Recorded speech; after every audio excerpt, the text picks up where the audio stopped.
बच्चों, तो आज हम लोग JAC board Jharkhand board model paper set 1 section C का विज्ञान का प्रश्न 44 और 45 नंबर देखेंगे बेटा। आज हम लोग 44 नंबर में जो है प्रश्न 5 सेंटीमीटर लंबाई वाली वस्तु की लंबाई कितनी है? 5 सेंटीमीटर।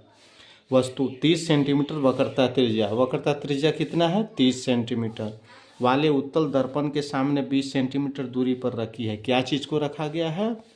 वस्तु को 20 सेंटीमीटर दूरी पर रखा गया। प्रतिबिंब की स्थिति, प्रकृति और साइज बताना है बेटा।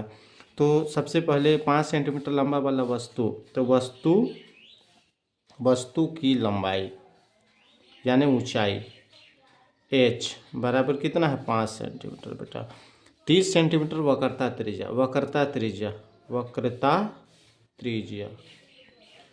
त्रिज्या को r से हम लोग जानते हैं। कितना दिया है? 30 सेंटीमीटर बेटा। उत्तल दर्पण का वक्रता त्रिज्या हमेशा प्लस होता है। 20 सेंटीमीटर दूरी पर रखी गई है। क्या चीज़ को? वस्तु को। वस्तु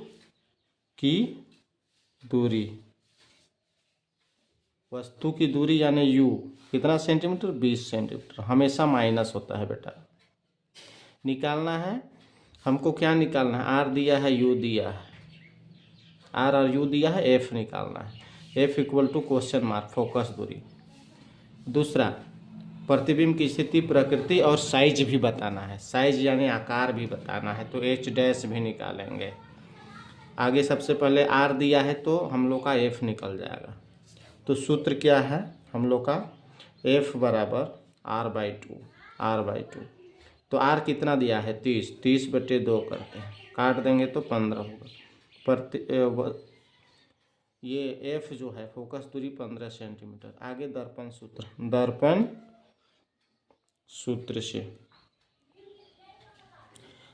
सूत्र देखेंगे हम लोग।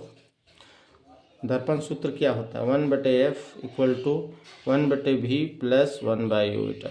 मान अपना अपना जगह में। 1/f का मान है 1/f का मान है 15। v पता नहीं है।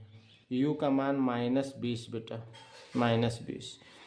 अब क्या है? -20 को इधर ले आता है। 1/15 अपने साइड में, 1/15 अपने साइड में, -20 इधर आके +20, 1/+20 इक्वल टू 1/v बेटा। आगे हल करेंगे। 1/v इधर कर लेते हैं इक्वल टू 15 और 20 का एलसीएम 60 होता है। 60 को 15 से, तो 15 चौके 60, 4 अंश से गुना करेंगे, 4 एका 4।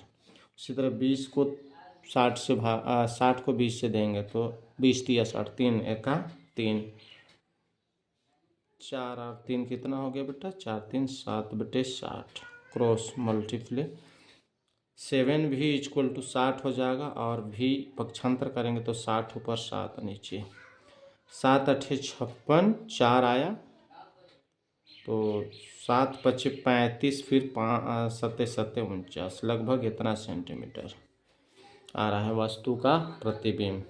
इतना दूरी पर बन रहा है। आगे हम लोग को क्या निकालना है बेटा?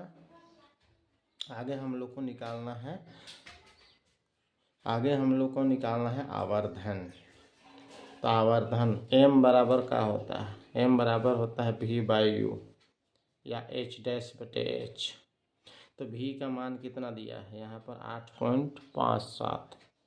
u का मान -20 है बेटा। और h' निकलेगा, जबकि h 5 सेंटीमीटर दिया हुआ है यहाँ पर। तो हर नीचे बराबर है तो हर भाग में होता है। तो 5 चौके 20 क्रॉस गुना करते हैं इसको इससे, तो कितना होगा? 4 -4 h' इक्वल टू 8.57। h' करेंगे तो 8.57 ऊपर जाएगा माइनस और 4 नीचे, तो 4 दूना 8 आ जाएगा। 4 एका 4, एक यहाँ चला गया, 4 चौके 16, तो 2.14 माइनस में सेंटीमीटर। अब लिखेंगे बेटा, इसलिए प्रतिबिंब की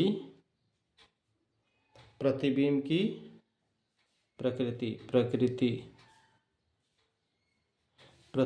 प्रकृति क्या है? प्रकृति क्या है, तो अगर दर्प उत्तल है और यहाँ पर क्या है प्लस में है तो क्या होगा, काल्पनिक और सीधा, काल्पनिक सीधा। दूसरा स्टेप है प्रतिबिंब की प्रकृति, सॉरी स्थिति, प्रतिबिंब की स्थिति दर्पण से। तो दर्पण उत्तल है, हमेशा क्या बनता है, पीछे बनता है, दर्पण से पीछे, दर्पण से पीछे। और आकार देखेंगे बेटा, आकार देखेंगे, वस्तु था 5 सेंटीमीटर, यहाँ ये आया 2.14, तो आधा लिखेंगे, आधा, या छोटा लिख दीजिए, छोटा लिखना जरूरी है। अगला प्रश्न है बेटा, अगला प्रश्न हम लोग का है, मिश्र धातु और संलयन को परिभाषित करें। पीतल और कांसे के मुख्य घटक क्या है। मिश्र धातु को वह पदार्थ जो 2 या 2 से अधिक धातु या तो अधातु के निश्चित अनुपात में मिलकर बना। कहता है वह पदार्थ है, वैसा पदार्थ जो 2 या 2 से अधिक धातु से या तो अधातु से मिलकर और भी निश्चित अनुपात में मिलकर बनी होती है, जिसका गुण जो होता है पहले वाले जो पदार्थ होते हैं उस गुण से बिल्कुल भिन्न होता है, उसे हम मिश्र धातु कहते हैं बेटा। संलय क्या है, वे पदार्थ जिसमें धातु के साथ अधातु या अन्य तत्व मिलाए जाते हैं।